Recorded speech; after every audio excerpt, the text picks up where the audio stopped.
Hello, welcome to Lisbon. It's match day 3 at the Champions League Final 8 tournament, and we've got a blockbuster match today. It's Bayern Munich against Barcelona, the last of the former champions still in the competition, playing behind me here tonight. Well, after last night, we know that Leipzig will be taking on Paris Saint-Germain as well here on Tuesday, competing for a place in the final.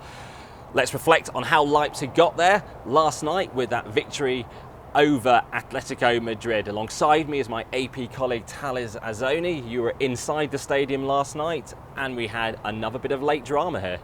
Yes, again, Leipzig played really well. It impressed with its style, with quick ball moving, spreading the ball around.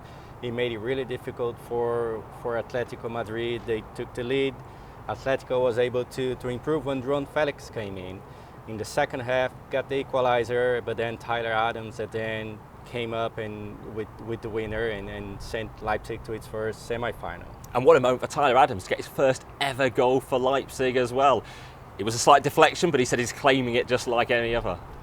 First goal for an American in the quarterfinals or beyond. We talked in the morning, and I told him that he will not start and he will not begin. He's not in the first lineup. He understands my arguments, and he said, "I'm a bit sad, but when I come into the game, I can make the difference." And I told him, "Yes, you can do the difference because you're an emotional guy and you always go borderline on the pitch. And so just when I put you on the pitch, try to decide the game." And at least he did it, and that's why I'm very happy with him. He's a product of the Red Bull group because he started out in New York at the New York Red Bulls, and he was brought over to the club that doesn't officially have Red Bull in its name, the Leipzig club that only started up 11 years ago and has risen through the divisions in Germany to qualify for the Champions League and is now in a Champions League semi-final. And a big moment for their 33-year-old manager, Julian Nagelsmann, as well.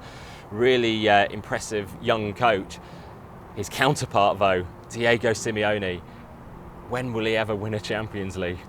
Yeah, this one hurts. It hurts because they have everything going for them. For the first time, there was a great path for the title for Atletico, and that wasn't the case before. And this time, they really felt it was their time to get to the final and make it. It was the most experienced team in the last 8, other than Barcelona and Bayern. Like I said, they're playing tonight, so one of them is going to get knocked out. So it was really a clean path for Atletico, and they couldn't get past Leipzig, which was supposed to be the less experienced and not the underdog here.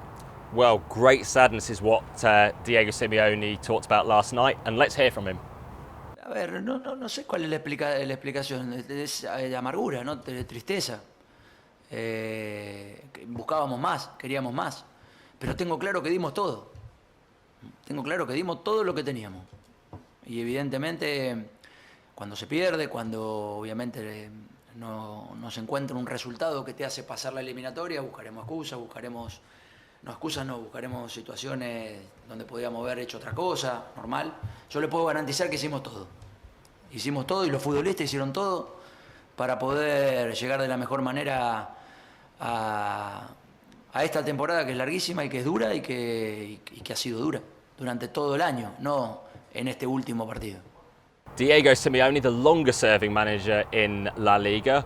One of the more recent appointments is the Barcelona manager, Setien, and he could end his season without a trophy. When did that last happen at Barcelona for a manager? That was a long time ago. That was 2007, 2008. So it's been a complicated season for Barcelona. With the coaching change, it was Valverde. Setien took over in January. The players have been speaking out up against the club directors. Messi has been outspoken and happy about how things were done. I mean, that struck me quite a lot this year, actually. He seems to have this real sense of player power. He's really asserting himself, calling things out on social media and in public, challenging the club. I would get a sense, is that because he now sees himself as perhaps the biggest, most powerful figure there? He has been acting as the captain, and that wasn't the case before, but now he has been speaking after matches. He has been putting out statements on Instagram and saying what he thinks about what's wrong and what needs to be changed.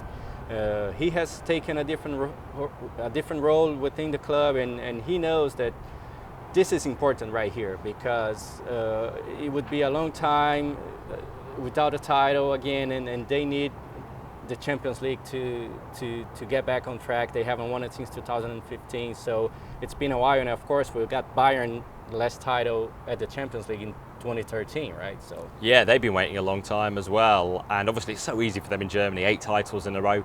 This is the type of stage, a bit like Paris Saint-Germain, where they really need to prove themselves. They're going to be lifting the European Cup to show their greatness, I would say.